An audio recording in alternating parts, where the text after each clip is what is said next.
नमस्कार दोस्तों, मैं Mamta from Om academy. Om academy में आप सभी का स्वागत है। आज हम लोग एडुटेरिया का करंट अफेयर जो वार्षिकी 2025 का आया है, जनवरी 2024 से नवंबर 2024 तक इसमें दिया हुआ है।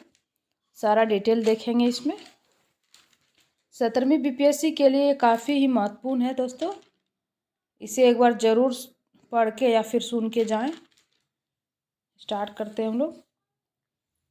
देखिए इसमें दिया हुआ है न्यूज, जैसे अध्याय दिया हुआ है, सब चीज़ दिया हुआ है इसमें। देख लेते हैं, सब चैप्टर वाइज हम लोग करते जाएंगे। News at the rate of 365, ठीक है। एक संपूर्ण एक वर्ष की समसामयिकी महत्वपूर्ण घटनाक्रम का विशेष वर्णन है इसमें। देखिए स्रोत भी दिया गया है इसमें कि कौन सा स्रोत कहाँ से लिया गया है न्यूज का। तो ये काफ़ी इम्पोर्टेंट हो जाता है, क्योंकि कई बार होता है ना कि बीपीएससी जब क्वेश्चन पूछती है तो उसमें ऑथेंटिक जो होता है कि इंडियन जैसे एक्सप्रेस से लिया गया, तो ये ऑथेंटिक न्यूज है।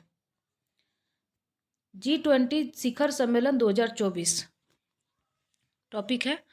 18 और 19 नवंबर को G20 शिखर सम्मेलन 2024 ब्राज़ील के रियो डी जेनेरियो के आधुनिक कला संग्रहालय में संपन्न हुआ। थीम क्या था इसका? एक न्यायपूर्ण विश्व और एक सतत ग्रह का निर्माण, इसका थीम था। एक न्यायपूर्ण यानी कि एक जस्टिस वर्ल्ड एंड एक सस्टेनेबल प्लैनेट का निर्माण। रियो डी जेनेरियो घोषणा पत्र के मुख्य बिंदु क्या क्या हैं? तो सामाजिक समावेश, भूख और गरीबी के खिलाफ लड़ाई, अरबपतियों पर कर, ठीक है, टैक्स लगाना अरबपति पर, ऊर्जा परिवर्तन के उपाय, ठीक है, वैश्विक शासन में सुधार और जलवायु कार्रवाई में तेजी लाने के साथ साथ 2025 में COP30 जलवायु परिवर्तन पर संयुक्त राष्ट्र रूपरेखा सम्मेलन का समर्थन करना पहला मुख्य बिंदु है, ठीक है। भूख और गरीबी के खिलाफ वैश्विक गठबंधन का आधिकारिक रूप से उद्घाटन किया गया, इसमें बहुत इंपॉर्टेंट है। यह गठबंधन अंतर्राष्ट्रीय सहयोग को बढ़ाकर और ज्ञान के आदान प्रदान को बढ़ावा देकर देश संचालित साक्ष्य आधारित कार्यक्रमों का समर्थन करता है। वैश्विक शासन संस्थाओं में सुधार लाना मेन उद्देश्य इसका है, इस घोषणा पत्र में था। जैसे कि मान लीजिए WTO में, तो उसमें सुधार लाने की बात, UNO, ये सब वैश्विक संस्थान है। सतत विकास और ऊर्जा संक्रमण को बढ़ावा, ठीक है। G20 के दौरान भारत और G20 के दौरान देखते हैं, भारत और ऑस्ट्रेलिया ने, बहुत इंपॉर्टेंट है, भारत और ऑस्ट्रेलिया ने आधिकारिक तौर पर अक्षय ऊर्जा साझेदारी की शुरुआत की, जिसका उद्देश्य अक्षय ऊर्जा क्षेत्रों में दो तरफा निवेश को बढ़ावा देना, ठीक है। भारत और ऑस्ट्रेलिया ने अक्षय ऊर्जा साझेदारी की शुरुआत की। देखिए भारत और इटली, इन्होंने क्या किया? संयुक्त रणनीतिक कार्य योजना 2025 से 29 का अनावरण किया, जिसमें रक्षा, व्यापार, ऊर्जा और अंतरिक्ष सहित प्रमुख क्षेत्रों में सहयोग को रेखांकित करती है। तो भारत इटली के बीच क्या क्या है? संयुक्त रणनीति कार्य योजना 25-29। इसमें रक्षा, व्यापार, ऊर्जा और अंतरिक्ष सहित प्रमुख क्षेत्रों में सहयोग को रेखांकित करती है। उसके बाद भारत और चीन सीमा पर सैन्य बलों की वापसी में हुई प्रगति को दोनों देशों ने स्वीकार किया, ठीक है। G20 की स्थापना, इसके बारे में थोड़ा देख लेते हैं। G20 की स्थापना 1999 में एशियाई वित्तीय संकट के बाद वित्त मंत्रियों के और केंद्रीय बैंक के गवर्नरों के लिए वैश्विक आर्थिक और वित्तीय मुद्दों पर चर्चा हेतु एक मंच के रूप में की गई थी। इसकी स्थापना कब हुई थी? तो 1999 में, एशियाई वित्तीय संकट के बाद। 2007 का जब वैश्विक आर्थिक और वित्तीय संकट का दौर आया, तो G20 को राज्य सरकार प्रमुखों के स्तर तक ये उन्नत किया गया। देखिए जब इसकी स्थापना हुई थी 1999 में, तो ये सिर्फ वित्त मंत्री और केंद्रीय बैंक के गवर्नर को ही इस मंच पर बुलाया जाता था। लेकिन 2007 या 2008 का जो वैश्विक आर्थिक संकट आया, उसके बाद ये सरकार, मतलब उस किसी भी देश का सरकार के जो प्रमुख होते हैं, जैसे राष्ट्रपति और प्रधानमंत्री, उनको भी इस संस्था में आमंत्रित किया जाने लगा। यानी कि इस संस्था का जो महत्व है वो 2007-08 के जो वैश्विक संकट आया उसमें काफ़ी बढ़ गया था। भारत की अध्यक्षता में वर्ष 2023 में अफ्रीकी संघ को G20 के अस्थायी सदस्य के रूप में स्वीकार किया गया। ये काफ़ी महत्वपूर्ण है। वर्ष 2025 और 26 में G20 की अध्यक्षता जो है क्रमशः दक्षिण अफ्रीका और USA को सौंपी गई है। तो जैसे अभी 2024 में रियो डी जेनेरियो में हुआ और 2025 में कहाँ होगा, तो दक्षिण अफ्रीका में होगा और 2026 में होगा USA में।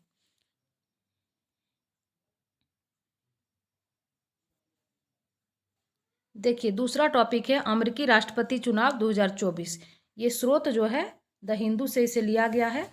देखिए हाल ही में अमेरिका में राष्ट्रपति चुनाव संपन्न हुए, जिसमें रिपब्लिकन पार्टी के, काफ़ी इंपॉर्टेंट है, देखिए पार्टी का नाम पूछा जाता है, तो रिपब्लिकन पार्टी के उम्मीदवार डोनाल्ड ट्रंप को जीत मिला। ठीक है, डोनाल्ड ट्रंप अमेरिका के 47वें राष्ट्रपति होंगे, जबकि जेड वेंस को उपराष्ट्रपति के रूप में चुना गया। ठीक है, जेड वेंस, क्या नाम है उपराष्ट्रपति का, जेड वेंस। ये पूछा जा सकता है। 47वें राष्ट्रपति चुने गए डोनाल्ड ट्रंप। आगे देखते हैं।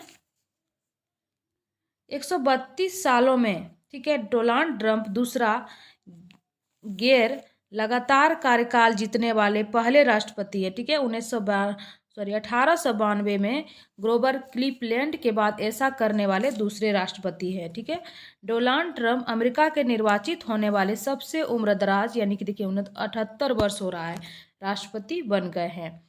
पूर्व अमेरिकी कांग्रेस सदस्य और लेफ्टिनेंट कर्नल तुलसी गबार्ड को ट्रंप प्रशासन में राष्ट्रपति खुफिया निदेशक के तौर पर नियुक्त किया गया है। क्या नाम है, कर्नल तुलसी गबार्ड, इसको खुफिया निदेशक नियुक्त किया गया है। पूर्व अमेरिकी कांग्रेस सदस्य हो गया। चुनाव के विजेता को 20 जनवरी 2025 को राष्ट्रपति के रूप में नियुक्त किया गया है। चुनाव की प्रक्रिया देख लेते हैं। संयुक्त राज्य अमेरिका का राष्ट्रपति का चुनाव एक प्रकार का अप्रत्यक्ष चुनाव है, जिसमें अमेरिका के नागरिक निर्वाचन मंडल के सदस्यों के लिए मतदान करते हैं। ठीक है, अमेरिकी राष्ट्रपति पद के लिए चुनाव प्रक्रिया 5 चरणों में संपन्न होती है। पहला चरण है प्राइमरी और कॉकस, दूसरा है राष्ट्रीय संवहन, तीसरा है चुनाव प्रचार, चौथा आम चुनाव और पांचवा है निर्वाचक मंडल। सबके बारे में थोड़ा थोड़ा दिया हुआ है। प्राइमरी और कॉकस में देखिए क्या होता है, रिपब्लिकन और डेमोक्रेटिक पार्टी अपने अपने प्रत्याशियों को चुनने के लिए प्रत्येक राज्य में प्राइमरी चुनाव और कॉकस आयोजित करती है। ठीक है, दूसरा राष्ट्रीय सम्मेलन, राष्ट्रपति पद के उम्मीदवारों का आधिकारिक नामांकन होता है। ठीक है, नॉमिनेशन दाखिल करते हैं वो। तीसरा है निर्वाचक मंडल, प्रत्येक राज्य में निर्वाचकों की एक निश्चित संख्या होती है तथा किसी उम्मीदवार को जीतने के लिए 538 में से 270 निर्वाचक मतों की आवश्यक होती है। ठीक है, रिपब्लिकन पार्टी को 50.4% मत और 312 निर्वाचक मत प्राप्त हुए, जबकि डेमोक्रेटिक पार्टी को 48% मत और 225 निर्वाचक मत प्राप्त हुए। नोट, अमेरिका में निर्वाचक मंडल प्रणाली का उपयोग किया जाता है, जबकि भारत में संसदीय प्रणाली का उपयोग किया जाता है। पात्रता क्या है, कौन वहाँ के राष्ट्रपति बन सकते हैं, इसके बारे में है। तो USA का जन्मजात नागरिक हो, जैसे वहाँ पे कोई जन्म लिया, वो जन्मजात नागरिक होना चाहिए। 14 वर्षों से वह USA का निवासी हो और उम्र कम से कम 35 साल हो। ये भारत में भी यही है उम्र वाला। देखिए तीसरा टॉपिक है हम लोग जो पढ़ेंगे 16वां ब्रिक्स शिखर सम्मेलन। 22 से 24 अक्टूबर 2024 तक रूस के कहाँ पे, तो रूस के काजान शहर में ब्रिक्स देशों का 16वां शिखर सम्मेलन सफलतापूर्वक संपन्न हुआ। विषय क्या था, न्याय संगत वैश्विक विकास और सुरक्षा के लिए बहुपक्षवाद को मजबूत करना। न्याय संगत वैश्विक विकास और सुरक्षा के लिए बहुपक्षवाद को मजबूत करना संपन्न हुआ रूस के काजान शहर में। देखिए काजान घोषणा पत्र, ठीक है, पहला घोषणा है व्यापार बाधाओं को कम करने के लिए सीमा पार भुगतान के लिए स्थानीय मुद्राओं को बढ़ावा देना। दूसरा है ब्रिक्स अनाज एक्सचेंज, ब्रिक्स अनाज विनिमय और ब्रिक्स सीमा पार भुगतान प्रणाली की स्थापना की संभावना तलाशने के लिए समझौता किया गया। ब्रिक्स के विस्तार के लिए 13 देशों को इसमें आमंत्रित किया गया, जैसे कि कौन कौन देश हैं, तो क्यूबा, बोलीविया, बेलारूस, तुर्की, Algeria, Nigeria, Uganda, Indonesia, Malaysia, Thailand, Vietnam, Kazakhstan और उज्बेकिस्तान। अंतर्राष्ट्रीय बिग कैट्स और अलायंस बनाने की भारत की पहल को मान्यता दी गई है। 4 घोषणा पत्र है इसमें। मेन ये है, देखिए, भारत अंतर्राष्ट्रीय बिग कैट्स अलायंस, ये भारत की पहल है और इसको मान्यता दी गई है ब्रिक्स में। ब्रिक्स का देख लेते हैं क्या क्या इसका महत्वपूर्ण फैक्ट्स है। ब्रिक्स शब्द का आविष्कार ब्रिटिश अर्थशास्त्री जिम ओ नील ने 2001 में उभरती अर्थव्यवस्थाओं का प्रतिनिधित्व करने के लिए किया था। जिम ओ नील ने वर्ष 2006 में समूह ने सर्वप्रथम औपचारिक शिखर सम्मेलन आयोजित किया। वर्ष 2010 में अब दक्षिण अफ्रीका इसमें शामिल हुआ। ब्रिक्स का महत्व देखिए, वैश्विक जनसंख्या का लगभग कितना 41% इसमें भागीदारी है। जीडीपी का 24% यानी 24% और वैश्विक व्यापार का 16% योगदान देती है। बिहार का दूसरा टॉपिक है, नेक्स्ट टॉपिक, बिहार का पहला ड्राई पोर्ट। देखिए, पोर्ट का नाम सुनते ही हम लोग के दिमाग में आता है कि समुद्र के किनारे पोर्ट, ठीक है, लेकिन ये काफ़ी महत्वपूर्ण है क्योंकि पहला ऐसा ड्राई पोर्ट बना है बिहार में। बिहार के उद्योग मंत्री नीतीश मिश्रा ने बिहटा में, कहाँ पे, बिहटा में राज्य के पहले शुष्क बंदरगाह का उद्घाटन किया। इस सुविधा का उद्देश्य क्या है? वेयर हाउसिंग, सीमा शुल्क सेवाओं और मल्टी मॉडल के जरिए लॉजिस्टिक को बढ़ावा देना। मुख्य बिंदु देख लेते हैं इसमें। उद्घाटन वाले दिन ही यहाँ से 90 कंटेनरों की पहली खेप, रूप नहीं होगा, या रूस होना चाहिए, खेप यहाँ गलत दिया हुआ लग रहा है, रूप भेजी गई, यहाँ पे रूस होना चाहिए, ठीक है। ड्राई पोर्ट अथवा सूखा पोर्ट को इनलैंड पोर्ट भी कहते हैं। देखिए, इनलैंड मतलब लैंड पे होता है और यह एक प्रकार का कार्गो टर्मिनल है जो रोड या रेलवे नेटवर्क के जरिए बंदरगाहों से सीधा जुड़ा होता है, ठीक है। विभिन्न जगहों से बंदरगाहों तक माल लाने और ले जाने के दौरान ड्राई पोर्ट एक सेतु के रूप में काम करता है। यहाँ कंटेनर और अन्य सामानों को अस्थायी रूप से रखा जाता है, फिर ज़रूरत और समय के अनुसार माल को ड्राई पोर्ट से बंदरगाहों या अन्य गंतव्यों तक पहुँचाया जाता है, ठीक है। बिहटा ICD भारत भर के, या गलत है कुछ भी, भारत प्रवेश द्वार बंदरगाहों से रेल मार्ग द्वारा जुड़ा है, जिसमें कौन कौन सा रेल मार्ग है? देखिए, पश्चिम बंगाल में कोलकाता और हल्दिया तक ये जुड़ा है, आंध्र प्रदेश में विशाखापट्टनम और महाराष्ट्र में नौमासोवा और गुजरात में मुंद्रा। बिहार ड्राई पोर्ट को pristine Magadh infrastructure private limited, ये क्वेश्चन पूछा जा सकता है, तो किसने डेवलप किया इसे? Pristine Magadh infrastructure private limited और राज्य उद्योग विभाग द्वारा, यानी कि PPP मॉडल पर स्थापित किया गया, सार्वजनिक निजी भागीदारी पर।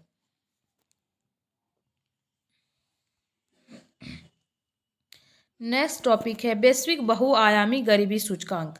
हाल ही में वैश्विक बहुआयामी गरीबी सूचकांक 2024 जारी किया गया। इसका निष्कर्ष क्या है? विश्व भर में 1.1 अरब से अधिक लोग जो है तीव्र गरीबी में रह रहे हैं अभी भी।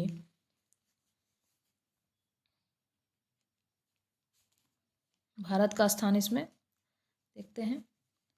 गरीबी आबादी के आधे से अधिक यानी कि 584 मिलियन जो है बच्चे 18 वर्ष से कम आयु के हैं।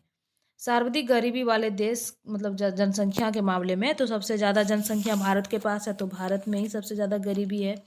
234 मिलियन लोग हैं यहाँ पर गरीब। फिर पाकिस्तान में है 93 मिलियन, इथोपिया में 86 मिलियन, नाइजीरिया में 74 मिलियन और कांगो लोकतांत्रिक गणराज्य में 66 मिलियन। इन 5 देशों में वैश्विक गरीबी की जो हिस्सेदारी है ये 48.1% है। वैश्विक बहुआयामी गरीबी सूचकांक इसे संयुक्त राष्ट्र विकास कार्यक्रम यानी कि UNDP और ऑक्सफोर्ड गरीबी और मानव विकास पहलू द्वारा विकसित किया गया है। इसे पहली बार 2010 में जारी किया गया था। वैश्विक MPI 3 आयाम और 10 संकेतों का उपयोग करती है। जैसे देखिए MPI 0 से 1 तक होता है और उच्चतर मान मतलब जैसे 0 है तो कम गरीबी है और जैसे जैसे ये बढ़ते जाएगा पॉइंट में तो उच्च गरीबी को दर्शाता है। जैसे भारत का MPI मूल्य है 0.015, ठीक है, 0.015। अगर BPSC को उलझाने का मन रहेगा तो वो पॉइंट ही पूछ देगा। 0.015 इसका MPI मूल्य है, यानी कि रैंक। नेक्स्ट टॉपिक है जैव विविधता सम्मेलन का 16वां संस्करण। हाल ही में 21 अक्टूबर से 1 नवंबर 2024 तक जैव विविधता पर सम्मेलन COP16 केली कोलंबिया में किया गया। कहाँ पे किया गया? केली कोलंबिया में। ये जैव विविधता पर है। COP16 conference of parties. आनुवांशिक संशोधनों पर डिजिटल अनुक्रम सूचना के उपयोग से होने वाले लाभों का निष्पक्ष और न्याय संगत बंटवारा सुनिश्चित करने के लिए केली फंड की स्थापना की गई है। केली कोलंबिया में है। स्वदेशी समूहों और स्थानीय समुदाय को शामिल करने के लिए एक अस्थायी सहायक निकाय की स्थापना करेगी। जैव विविधता पहलों का समर्थन करने के लिए 2030 तक प्रति वर्ष $200 बिलियन अमेरिकी डॉलर सुरक्षित करने में सहायता के लिए नई संसाधन जुटाने की रणनीति विकसित करने पर सहमति व्यक्त की। आक्रामक विदेशी प्रजातियों का प्रबंधन इसका मुख्य बिंदु था। 4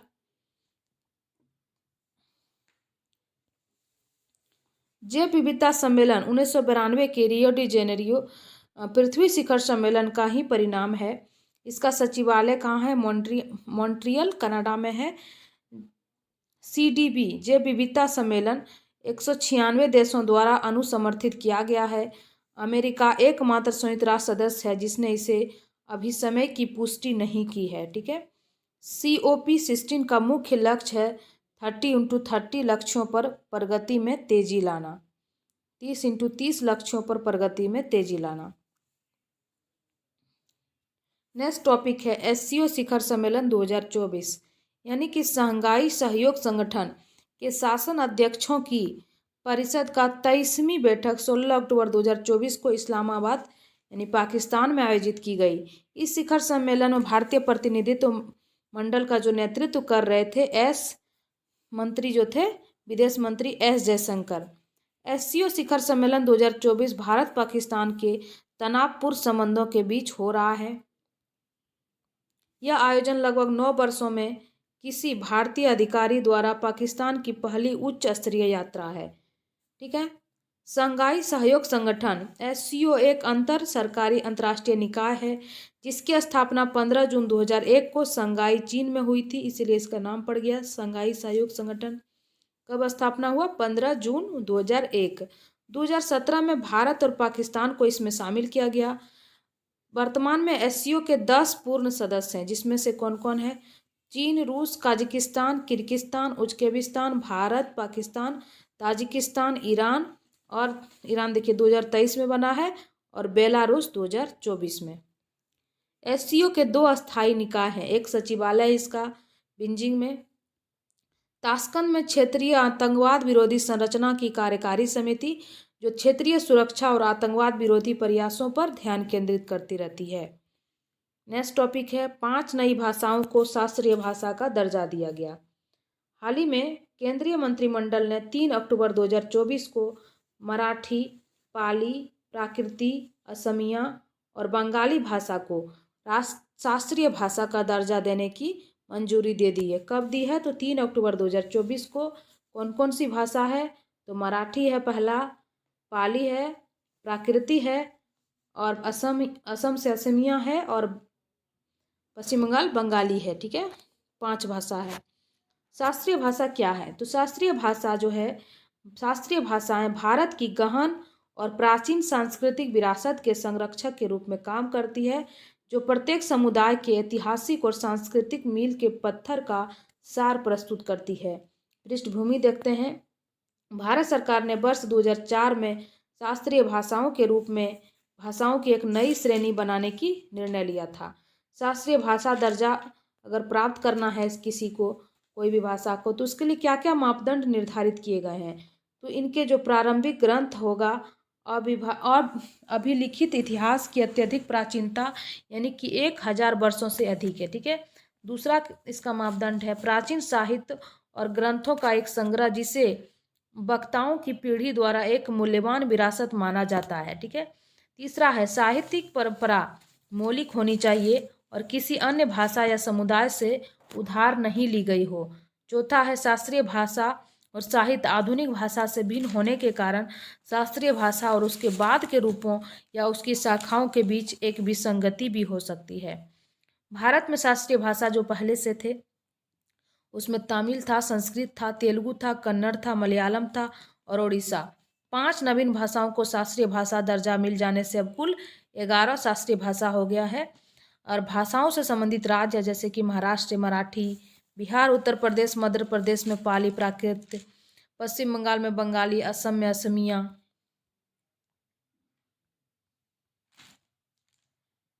नेक्स्ट टॉपिक है भारत नेपाल बांग्लादेश त्रिपक्षीय समझौता। ठीक है। हाल ही में नेपाल, भारत और बांग्लादेश ने सीमा पर बिजली व्यापार को सुविधाजनक बनाने के लिए एक त्रिपक्षीय समझौता किया है। मुख्य बिंदु इसका देख लेते हैं। नेपाल प्रत्येक वर्ष 15 जून से 15 नवंबर तक भारत के रास्ते बांग्लादेश को अपने अतिरिक्त बिजली निर्यात करेगा। ठीक है। नेपाल प्रत्येक वर्ष 15 जून से 15 नवंबर तक भारत के रास्ते बांग्लादेश को अपनी अतिरिक्त बिजली निर्यात करेगा। दूसरा है भारत नेपाल से बांग्लादेश को बिजली आपूर्ति करने की व्यवस्था करेगा। नेपाल बांग्लादेश को करेगा और भारत भी बांग्लादेश को करेगा। पहले चरण में नेपाल भारतीय भूभाग के रास्ते बांग्लादेश को 40 मेगावाट पनबिजली निर्यात करेगी।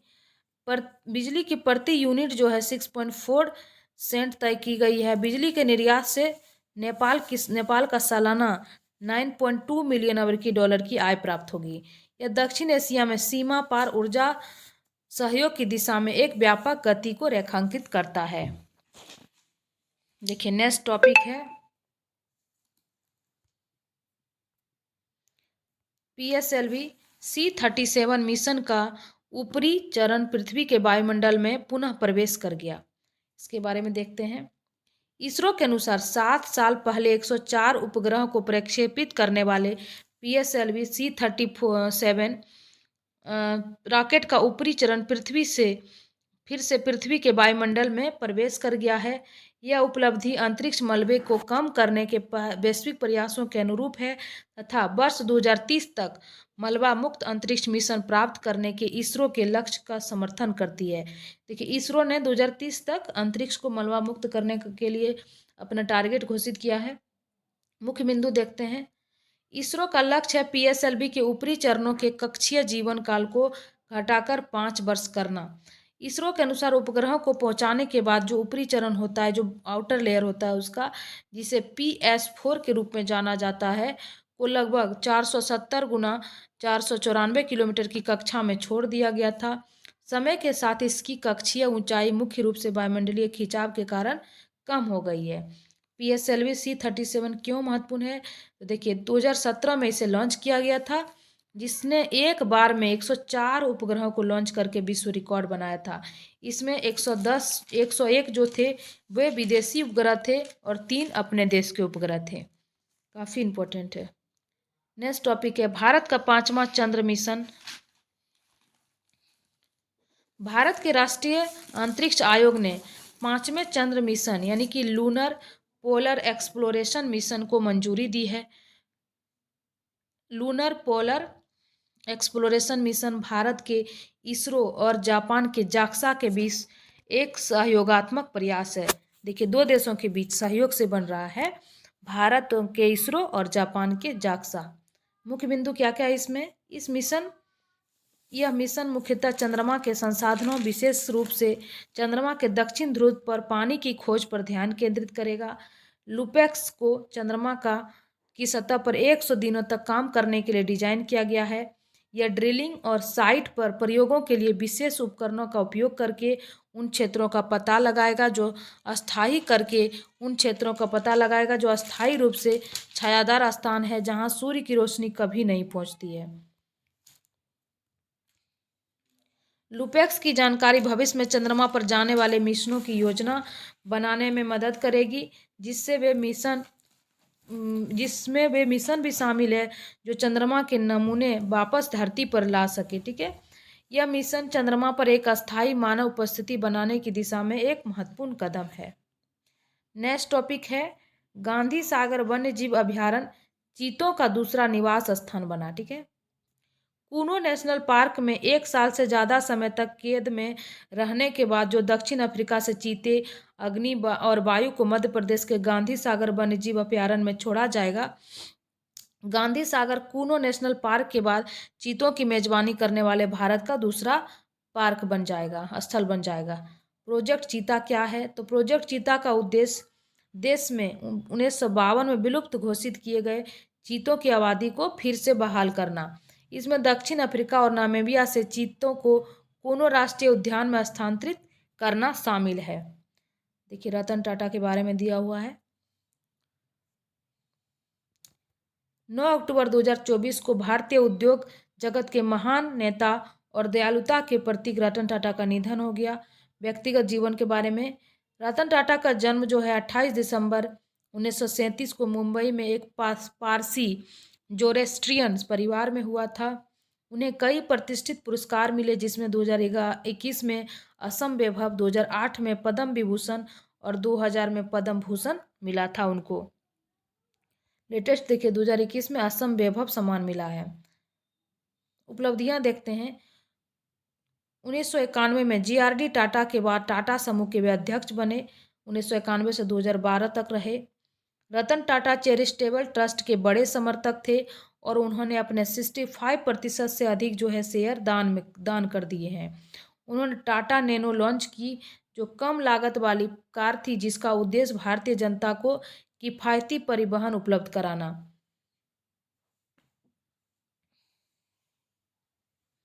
उन्होंने महत्वपूर्ण संगठनात्मक सुधार लागू किए, जैसे सेवानिवृत्ति की आयु निर्धारित करना, युवा प्रतिभाओं को नेतृत्वकारी भूमिका में बढ़ावा देना। वर्ष 2008 में फोर्ड से जगुआर और लैंड रोवर का जो अधिग्रहण किया। जनवरी 2022 में टाटा समूह द्वारा सरकार से एयर इंडिया का अधिग्रहण किया गया। नेक्स्ट टॉपिक है भारत दुनिया का तीसरा सबसे बड़ा इथेनॉल उत्पादक और उपभोक्ता। हाल ही में आयोजित India sugar and bio energy सम्मेलन में यह स्पष्ट किया गया कि भारत जो है वैश्विक स्तर पर इथेनॉल का तीसरा सबसे बड़ा उत्पादक है और सबसे बड़ा उपभोक्ता देश बन गया। मतलब उत्पादन भी कर रहे हैं हम लोग और उसका उपयोग भी कर रहे हैं, अच्छी बात है। मुख्य बिंदु क्या क्या इसमें, जैसे देखिए संयुक्त राष्ट्र अमेरिका जो है यह दुनिया का सबसे बड़ा इथेनॉल उत्पादक है। दूसरा है संयुक्त राज्य अमेरिका और ब्राजील ने कुल मिलाकर दुनिया का 80% इथेनॉल उत्पादन करते हैं। यूएसए मुख्य रूप से मक्का से और ब्राजील गन्ने से इथेनॉल उत्पादित करते हैं।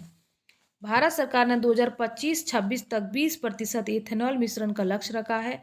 बाजार में E20 पेट्रोल जिसमें कि 20% इथेनॉल होता है और E100 ईंधन जिसमें कि 93 से 93.5% तक इथेनॉल पेश किए गए हैं।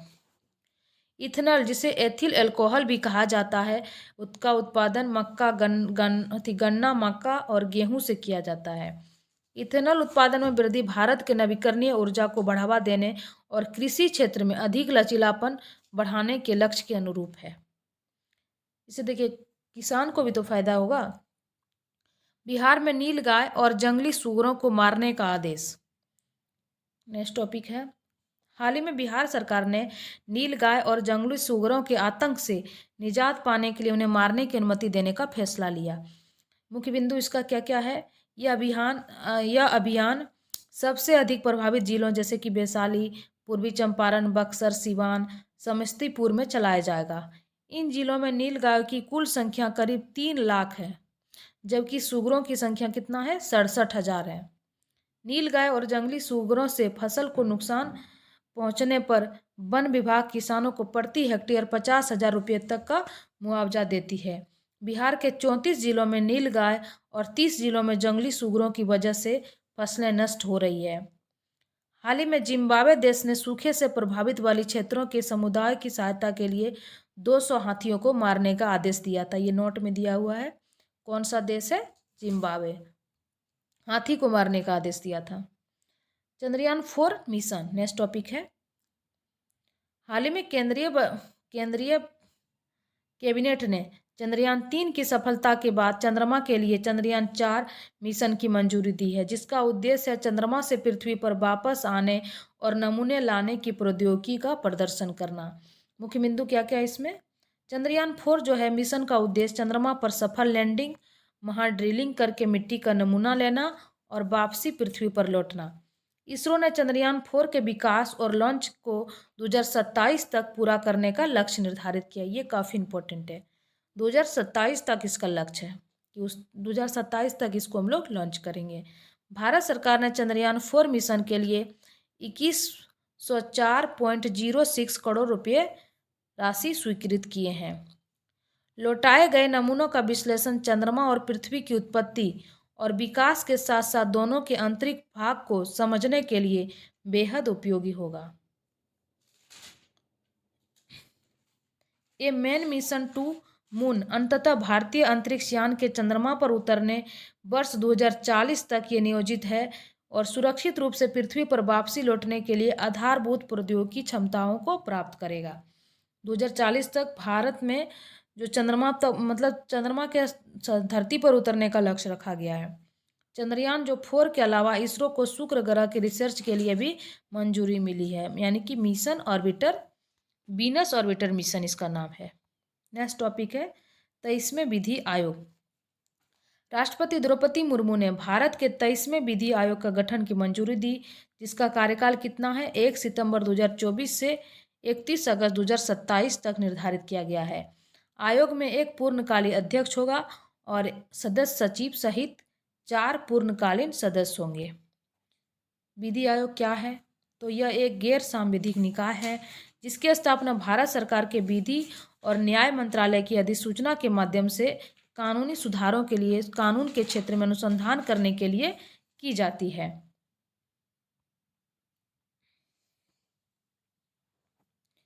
मुख्य बिंदु देखते हैं। विधि आयोग के अध्यक्ष और सदस्यों की नियुक्ति प्रधानमंत्री की अध्यक्षता वाली मंत्रिमंडल की नियुक्ति समिति के द्वारा की जाती है। विधि आयोग का गठन पहली बार 1834 में गवर्नर जनरल के चार्टर एक्ट 1833 द्वारा सशक्त यानी कि द्वारा लॉर्ड मैकाले की अध्यक्षता में किया गया था।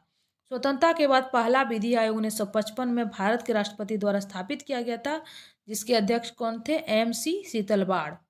मार्च 2024 में विधि आयोग के तत्कालिक अध्यक्ष न्यायमूर्ति ऋतुराज अवस्थी ने 17 महीने के कार्यकाल के बाद इस्तीफा दे दिया और उन्होंने भारत के लोकपाल के न्यायिक सदस्य के रूप में शपथ ली थी।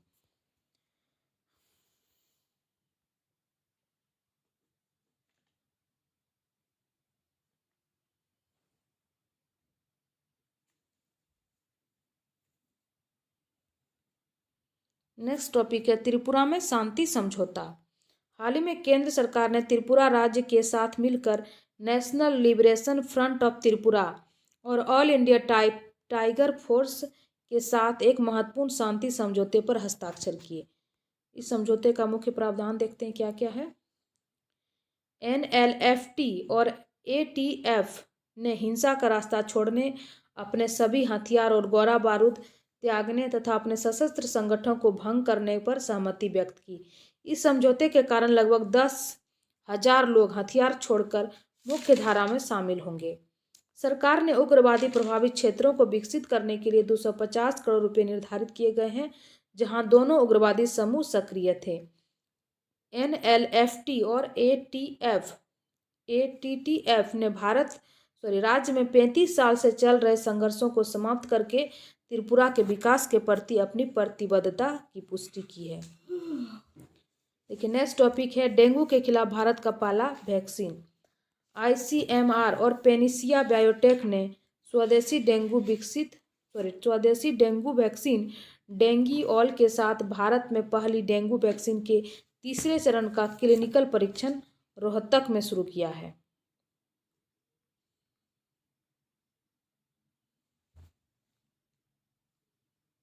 मुख्य बिंदु देखते हैं इसका।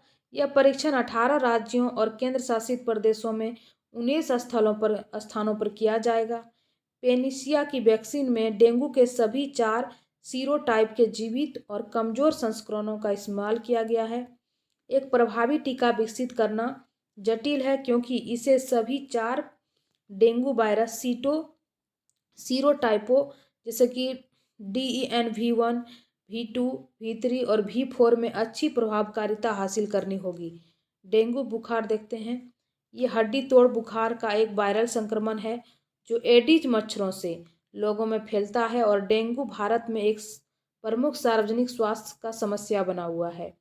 विश्व स्वास्थ्य संगठन के अनुसार वैश्विक स्तर पर डेंगू के मामले में वर्ष 2024 में 7.6 मिलियन बढ़ोतरी हुई है। भारत में 75 से 80 मामलों में लक्षण स्पष्ट नहीं होते हैं। नेक्स्ट टॉपिक है वक्फ संशोधन विधेयक 2024। यह विधेयक 8 अगस्त 2024 को लोकसभा में पेश किया गया। यह वक्फ अधिनियम 1995 में संशोधन करता है। यह अधिनियम भारत में वक्फ संपत्तियों को नियंत्रित करता है। इस्लामी मान्यता में धर्म के आधार पर दान की गई चल या अचल संपत्ति क्या कहलाती है? वक्फ कहलाती है। वक्फ विधेयक के प्रमुख प्रावधान देख लेते हैं।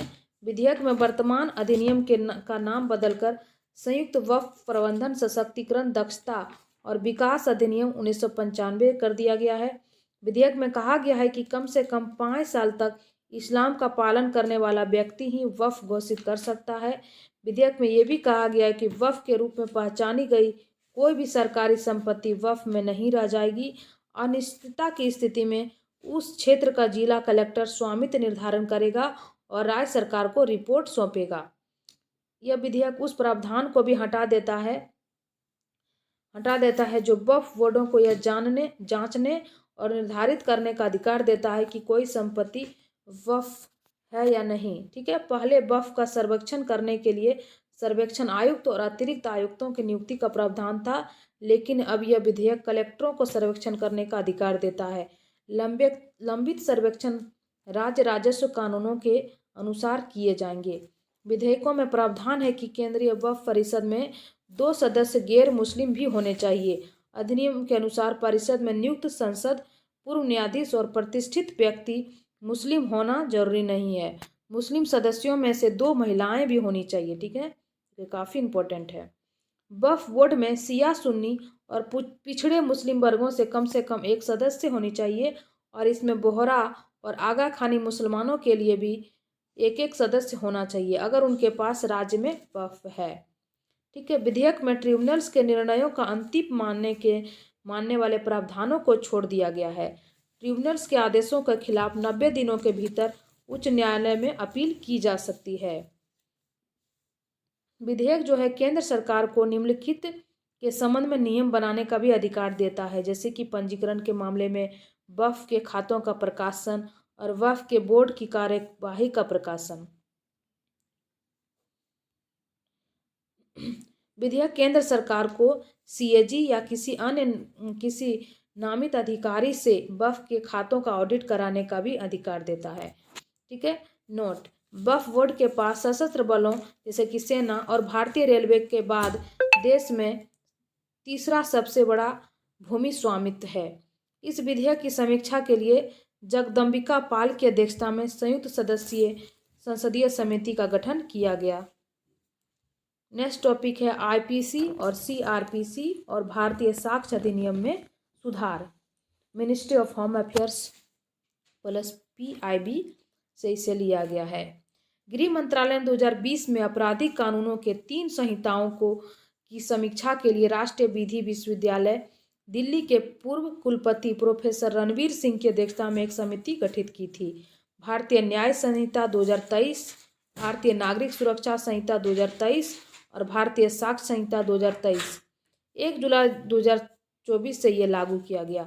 यह क्रमशः भारतीय दंड संहिता 1860, दंड प्रक्रिया संहिता 1973 और भारतीय साक्ष्य अधिनियम 1872 का स्थान लिया है। इसको भारतीय न्याय संहिता, मिनिस्ट्री ऑफ होम अफेयर्स। भारतीय दंड संहिता का मसौदा 1834 में थॉमस बेमिंगटन मैकाले की अध्यक्षता वाले में प्रथम विधि आयोग द्वारा तैयार किया गया था। यह संहिता जनवरी 1860 में लागू हुई थी। आईपीसी 1860 में 23 अध्याय है, 511 धाराएं थी और जिसे बीएनएस 2023 में 20 अध्यायों और 358 धाराओं में समायोजित किया गया है। देखिए आईपीसी धारा में जैसे कि विषय इतना तो डिटेल में नहीं पूछेगा, फिर भी एक बार देख लेते हैं। जैसे विषय हत्या है तो ये किस में दिया था, 300 में दिया था आईपीसी धारा में। अब बीएनएस धारा में इसे भारतीय न्याय संहिता में कहाँ दिया गया है, तो 101 में दिया गया है। हत्या के लिए सजा 302, तो यहाँ पे कितना दिया गया है, 103 में दिया गया है। हत्या के लिए आजीवन कारावास की सजा आईपीसी में 303 में था, तो वहीं भारतीय न्याय संहिता में 104 में है। जैसे बलात्कार 375 में था, तो ये कहाँ पर है, धारा 63 में है। बलात्कार के लिए सजा आईपीसी में 376 में था, तो बीएनएस में 64 में है। दहेज और हत्या ये 304 बी में था, तो ये 80 में है। मानव तस्करी धारा 370 में था, तो 143 में है बीएनएस में। चोरी के लिए सजा है 389, तो वहीं पे नया जो भारतीय न्याय संहिता है उसमें 303 2 में है। नए प्रावधानों को भी कुछ जोड़ना, जैसे कि धारा 48 में है, भारत में अपराध के लिए भारत के बाहर से उस्काना, इसको जोड़ा गया, 48 में है। धारा 59 में छलपूर्ण तरीके से उपयोग करके यौन संबंध बनाना, ठीक है। धारा 95 में है, किसी बच्चे को अपराध करने के लिए काम पर रखना या उसे शामिल करना, ठीक है। धारा 111 में संगठित अपराध और धारा 112 में है छोटा मोटा संगठित अपराध। धारा 113 में आतंकवादी कृत्य। धारा 152 में भारत की संप्रभुता, एकता और अखंडता को खतरे में डालने वाली कृत्य, ये काफ़ी इंपॉर्टेंट है। धारा 226 में वेद शक्ति के प्रयोग को मजबूर करने या रोकने के लिए आत्महत्या करने का प्रयास करना। धारा 304 में है छीनना, प्रमुख विलोपन, यानी कि कुछ कुछ हटा भी दिया गया, जैसे कि धारा 377, ये तो सुप्रीम कोर्ट के आदेशानुसार ही हटाया था। व्यभिचार और ठग आदि।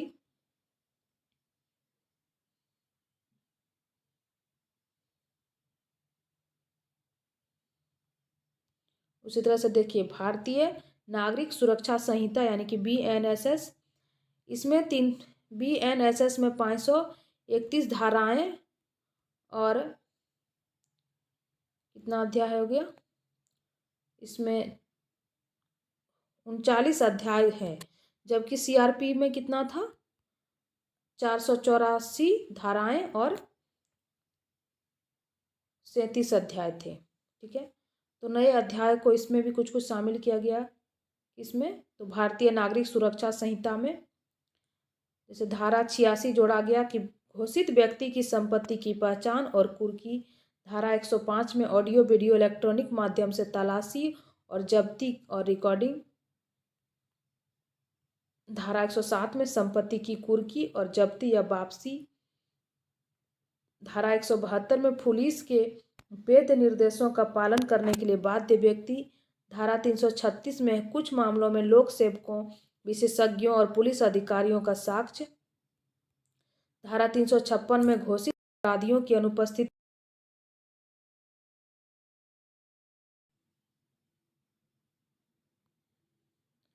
356 में क्या है, धारा 356 में घोषित अपराधियों की अनुपस्थिति में जांच, परीक्षण या निर्णय। धारा 398 में गवाह संरक्षण योजना।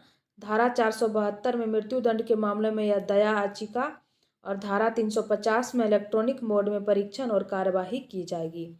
बीएनएसएस की प्रमुख विशेषता क्या है, तो जैसे देखिए एफआईआर किसी भी ऐसे पूर्वी पुलिस स्टेशन में दर्ज की जा सकती है, चाहे अपराध उस क्षेत्र का चाहे अपराध का क्षेत्र कुछ भी हो। देखिए पहले ये नहीं था, हम लोग एफआईआर उसी क्षेत्र में कर सकते थे जिस क्षेत्र में वो घटना हुआ है, ठीक है। तो अब ऐसा नहीं है, अब कोई भी क्षेत्र में अपराध हो, लेकिन हम अपराध का क्षेत्र कुछ भी हो, लेकिन एफआईआर किसी भी पुलिस स्टेशन में दर्ज की जा सकती है। इसे इलेक्ट्रॉनिक माध्यम से भी दर्ज किया जा सकता है, जैसे आजकल सोशल मीडिया का ज़माना है, तो इन्फॉर्मेशन टेक्नोलॉजी के माध्यम से हम उसको पुलिस को सूचना दे सकते हैं। प्रारंभिक जांच 14 दिनों में पूरी हो जानी चाहिए। बयानों का जो रिकॉर्डिंग है, इसके मामले में भी कुछ कुछ मुख्य प्रावधान है। तो बलात्कार पीड़िता का बयान उसके घर पर दर्ज किया जाएगा। ऐसे बयान मोबाइल फ़ोन सहित ऑडियो वीडियो इलेक्ट्रॉनिक माध्यम से भी दर्ज किया जा सकता है। यौन उत्पीड़न पीड़िता का बयान दर्ज करने के लिए महिला पुलिस अधिकारी का होना आवश्यक है। 15 वर्ष से कम या 60 वर्ष से अधिक आयु के किसी भी पुरुष, किसी भी महिला, मानसिक या शारीरिक रूप से विकलांग व्यक्ति, गंभीर बीमारी से पीड़ित किसी भी व्यक्ति को बयान दर्ज करने के लिए पुलिस स्टेशन नहीं बुलाया जाएगा। काफ़ी इम्पोर्टेंट है। 15 वर्ष से कम के बच्चे हो जाएंगे और 60 वर्ष से अधिक बुजुर्ग, तो उसको पुलिस स्टेशन नहीं बुलाया जाएगा। 10 वर्ष या उससे अधिक कारावास से दंडनीय अपराधों में गवाह के न्यायिक मजिस्ट्रेट द्वारा बयान दर्ज करना। ठीक है। गिरफ्तारी देखते हैं। 3 वर्ष से कम कारावास की सजा वाले अपराधों में डीएसपी की अनुमति के बिना वृद्ध या अशक्त व्यक्ति की गिरफ्तारी नहीं की जाएगी। गिरफ्तार व्यक्तियों का रिकॉर्ड रखने और उसे डिजिटल मोड में प्रदर्शित करने के लिए प्रत्येक पुलिस स्टेशन में नामित पुलिस अधिकारी की नियुक्ति की जाएगी। शुरुआती 15 दिनों के बाद भी पुलिस रिमांड मांगा जा सकता है। आरोपी के रिमांड BNSS के तहत मांगी जा सकती है उन मामलों में गिरफ्तारी से पहले 40 दिनों के भीतर जहां अपराध 10 वर्ष से कम के कारावास के लिए दंडनीय है। दूसरा है उन मामलों में गिरफ्तारी से पहले 60 दिनों के भीतर जहां अपराध जो है 10 वर्ष से अधिक कारावास के लिए दंडनीय है। तो ऐसा नहीं है कि हम 15 दिनों के बाद ही पुलिस रिमांड मांग सकती है, उससे पहले भी मांग कर सकती है। BNS और पोस्को के तहत कुछ जो यौन शोषण के मामले आते हैं, उसकी जांच सूचना दर्ज होने की तारीख से 2 महीने के भीतर पूरी हो जानी चाहिए। भारतीय साक्ष्य अधिनियम 2023, इस नए अधिनियम में 170 धाराएं हैं, जबकि पहले भारतीय साक्ष्य अधिनियम में 166 धाराएं थी।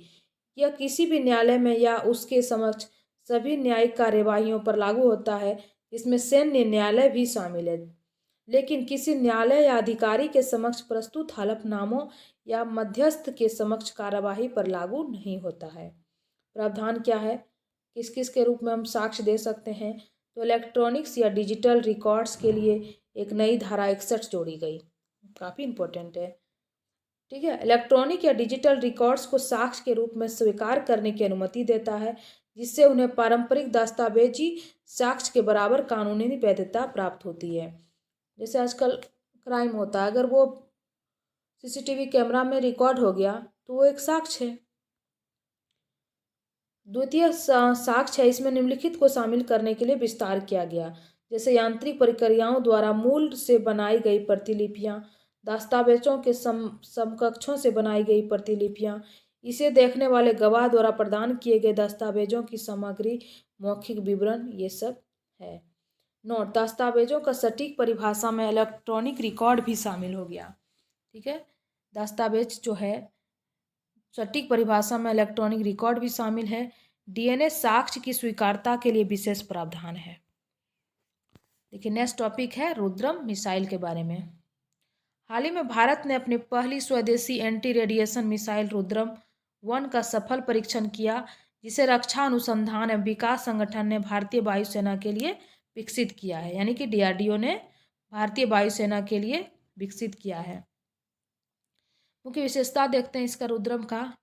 यह भारत की पहली स्वदेशी एंटी रेडिएशन मिसाइल है, जिसे हवा से सतह पर मार करने के लिए विकसित किया गया है। ये पूछा जाएगा, ये हवा से सतह मार करने वाली है, कैसा है? यह एंटी रेडिएशन मिसाइल है, काफ़ी इंपॉर्टेंट है।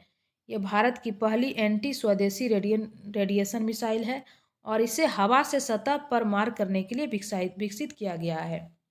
इसमें इंटरटेल नेविगेशन सिस्टम है, GPS नेविगेशन और अंतिम हमले के लिए एक निष्क्रिय होमिंग डेड की सुविधा है, जिससे यह विकिरण उत्सर्जित करने वाले लक्ष्यों पर सटीकता से प्रहार कर सकता है। मिसाइल को 500 मीटर से लेकर 1500 किलोमीटर तक की अलग अलग ऊंचाई से प्रक्षेपित किया जा सकता है। नेक्स्ट टॉपिक है समान नागरिक संहिता। देखिए काफ़ी इम्पोर्टेंट है। ठीक है। प्रधानमंत्री ने 78वें स्वतंत्रता दिवस के अवसर पर अपने भाषण में कहा कि सर्वोच्च न्यायालय ने समान नागरिक संहिता के मुद्दे पर बार बार विचार किया है। उन्होंने यह भी कहा कि हमारे देश को धर्म के आधार पर विभाजित करने वाले तथा भेदभाव को बढ़ावा देने वाले कानूनों का आधुनिक समाज में कोई स्थान नहीं है। इसलिए मैं जोर देकर कहता हूँ कि देश के लिए धर्मनिरपेक्ष नागरिक संहिता की मांग करने का समय आ गया है। ये देखिए पूरा जो पढ़े ना, ये प्रधानमंत्री का स्टेटमेंट है। ठीक है। ये हम लोग मेंस के आंसर राइटिंग में इसका यूज कर सकते हैं। यूसीसी के बारे में देखते हैं क्या है ये।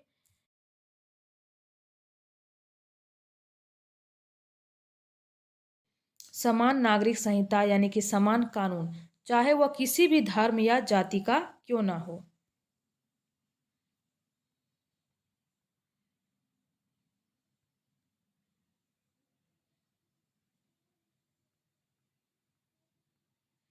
समान नागरिक संहिता जो है विवाह, तलाक, विरासत, गोद लेने और उत्तराधिकारी से संबंधित सभी धार्मिक समुदाय के मामलों पर यह लागू होती है। इसे राज्य के नीति निर्देशक सिद्धांतों के अनुच्छेद 44 के तहत इसे रखा गया है।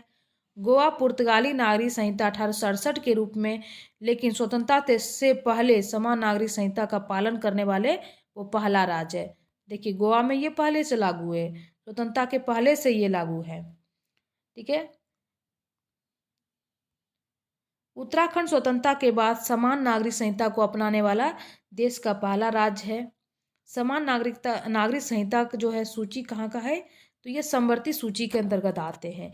उत्तराखंड के लिए समान नागरिक संहिता का मसौदा तैयार करने के लिए सुप्रीम कोर्ट के पूर्व न्यायाधीश रंजन प्रकाश देसाई के नेतृत्व में 5 सदस्यीय समिति का गठन किया गया था।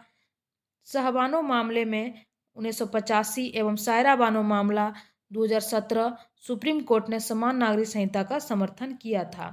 BN राव समिति ने एक संहिताबद्ध हिंदू कानून की सिफारिश की थी। भारत में धर्म आधारित व्यक्तिगत कानून है, जैसे हिंदू व्यक्तिगत कानून है, हिंदू विवाह अधिनियम 1955, हिंदू उत्तराधिकारी अधिनियम 1956, हिंदू दत्तक ग्रहण और भरण पोषण अधिनियम 1956। उसी तरह से हिंदू शब्द में कौन कौन आते हैं, तो सिख, बौद्ध और जैन भी शामिल है। जैसे मुस्लिम के लिए अलग कानून है, मुस्लिम व्यक्तिगत कानून शरीयत अधिनियम 1937 और पारसी व्यक्तिगत कानून पारसी विवाह और तलाक अधिनियम 1936। उसी तरह ईसाई के लिए भी है ईसाई विवाह अधिनियम 1872।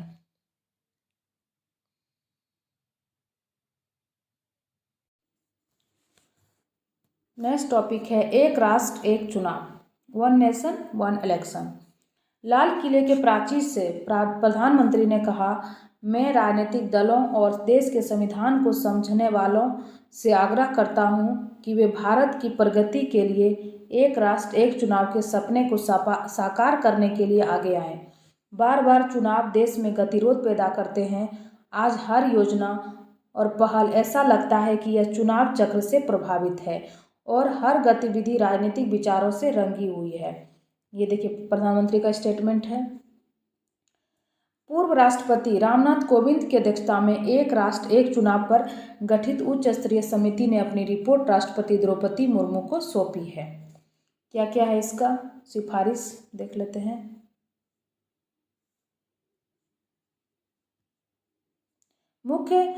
समिति का मुख्य सिफारिश है, पैनल ने लोकसभा और राज्य विधानसभाओं के लिए एक साथ चुनाव कराने की सिफारिश की है।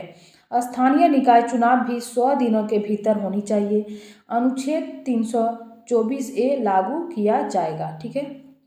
संसद में बहुमत न होने और अविश्वास प्रस्ताव आने की स्थिति में नई लोकसभा के गठन के नए चुनाव कराए जा सकते हैं। नई लोकसभा पिछली लोकसभा के कार्यकाल के बचे हुए समय तक काम करेगी। ठीक है। अगर सदन में बहुमत न हुआ या अविश्वास प्रस्ताव आ गया तो ऐसी स्थिति में नई लोकसभा गठन करने के लिए नए चुनाव कराए जा सकते हैं, और जब तक नई लोकसभा का कार्यकाल पिछली लोकसभा के कार्यकाल के बचे हुए समय तक ही ये काम करेगी। देखिए ये सब इम्पोर्टेंट है। तीसरा पॉइंट है, जब राज्य विधानसभाओं के लिए नए चुनाव होते हैं तो नवनिर्वाचित विधानसभा लोकसभा के पूर्ण कार्यकाल के अंत तक अस्तित्व में रहेगी, जब तक इसे पहले भंग न कर दिया जाए। ठीक है। इस व्यवस्था को लागू करने के लिए अनुच्छेद 83 और अनुच्छेद 172 जो क्रमशः संसद के सदनों और राज्य विधानसभाओं के कार्यकाल से संबंधित है में संशोधन करने की आवश्यकता है। इसमें अनुच्छेद 83 और अनुच्छेद 172। नेक्स्ट पॉइंट है इसका, चुनाव आयोग राज्य प्राधिकारियों के परामर्श से एक समान मतदाता सूची और मतदाता पहचान पत्र तैयार कर सकता है। संविधान संशोधनों को कम से कम आधे राज्यों द्वारा अनुसमर्थन के साथ पारित किया जाना आवश्यक होगा। वन नेशन वन इलेक्शन को लागू करने के लिए आवश्यक परिवर्तन क्या क्या करना होगा? तो अनुच्छेद 83 संसद के सदनों की अवधि, अनुच्छेद 85 राष्ट्रपति द्वारा लोकसभा का विघटन, अनुच्छेद 172 विधानसभाओं की अवधि यानी कि राज्य में, अनुच्छेद 174 राज्य विधानसभाओं का विघटन, अनुच्छेद 356 संवैधानिक आपात की स्थितियां और जनप्रतिनिधि अधिनियम 1951 के कई प्रावधान को इसमें परिवर्तित किया जाना आवश्यक है। विधि आयोग की 117वीं और 255वीं रिपोर्ट में वन नेशन वन इलेक्शन के पक्ष में इन्होंने अपना समर्थन दिया है। समिति के अन्य सदस्य कौन कौन थे? जैसे सुभाष कश्यप, अधिवक्ता हरीश साल्वे, अमित शाह, गुलाम नबी आज़ाद, NK सिंह, संजय कोठारी, अधीर रंजन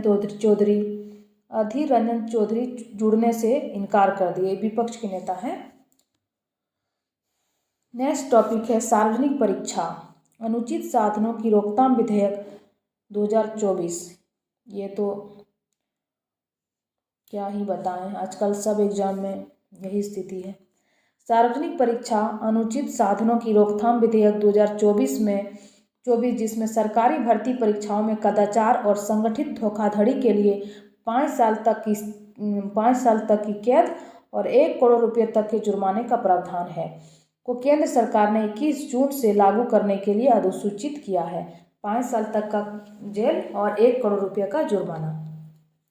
मुख्य प्रावधान क्या क्या है इसमें न्यूनतम 3 साल तक की जेल अवधि का प्रावधान है, जिसे बढ़ाकर कितना कर दिया, 5 साल तक किया जा सकता है। इसमें शामिल व्यक्तियों के लिए 10 लाख तक का जुर्माना का प्रावधान है। परीक्षा अधिकारियों या सेवा प्रदाताओं द्वारा संगठित अपराध करने पर न्यूनतम 5 साल और अधिकतम 10 साल की जेल होगी और साथ ही 1 करोड़ रुपये तक का जुर्माना लगाया जाएगा। अधिनियम के तहत सभी अपराध संज्ञेय और गैर जमानती है, जो अपराधियों के खिलाफ तत्काल और कड़ी कार्रवाई सुनिश्चित कराते हैं। प्रयोज्यता के कौन कौन होंगे, जैसे किस पर लागू होगा? तो जैसे UPSC कोई एग्जाम कंडक्ट कराती है, SSC हो गया, RRB हो गया, IBPS हो गया, NTA हो गया, द्वारा आयोजित केंद्रीय भर्ती और प्रवेश परीक्षाओं को ये कवर करता है। नेक्स्ट टॉपिक है हाइड्रोन परियोजना। यूरोपीय अंतरिक्ष एजेंसी ने अंतरिक्ष आधारित इंटरनेट के लिए अपना स्वयं का उपग्रह नेटवर्क विकसित करने हेतु हाइड्रोन परियोजना की घोषणा की है। हाइड्रोन का फुल फॉर्म देखिए क्या लिखा है, TH high throughput optical network demonstration system. अच्छा, ऐसा ही है, हाइथ्रोपुट। यूरोपीय अंतरिक्ष एजेंसी का उच्च थ्रूपुट ऑप्टिकल नेटवर्क हाइड्रोन अंतरिक्ष में ऑप्टिकल यानी कि लेजर आधारित संचार अवसंरचना का उपयोग करके पृथ्वी पर उपयोग के लिए विशेषकर दूर दराज के क्षेत्रों में पेटाबाइट्स डेटा रिले करने का इरादा रखता है।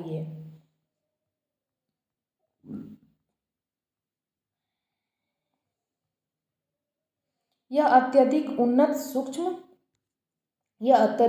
दूर संचार क्षमता को सक्षम करने के लिए मौजूदा रेडियो आवृत्ति चैनलों का ये पूरक होगा। हाइड्रोन का लक्ष्य अंतरिक्ष में टेराबाइट्स प्रति सेकंड क्षमता पर दुनिया का पहला ऑप्टिकल मल्टी ऑर्बिट परिवहन नेटवर्क प्रदर्शित करना, जो स्थलीय फाइबर आधारित नेटवर्क को अंतरिक्ष में निर्बाध रूप से विस्तारित करेगा। दूसरे शब्दों में कहें तो हाइड्रोन आकाश में फाइबर और क्लाउड से पूरे इंटरनेट को प्रदर्शन करेगा। ठीक है, आकाश में फाइबर काफ़ी इम्पोर्टेंट है।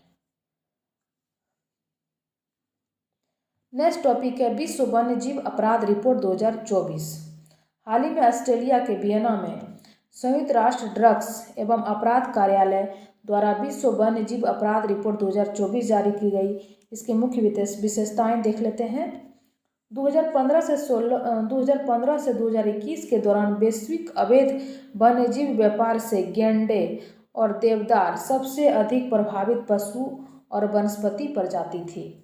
रिपोर्ट 2015 से 21 के दौरान 162 देशों और क्षेत्रों में अवैध व्यापार का दस्तावेजीकरण करता है, जिसने लगभग 4000 पौधों और जानवरों की प्रजातियों को प्रभावित किया है, जिसमें से 3250 CITES साइट्स परिशिष्ट में सूचीबद्ध है।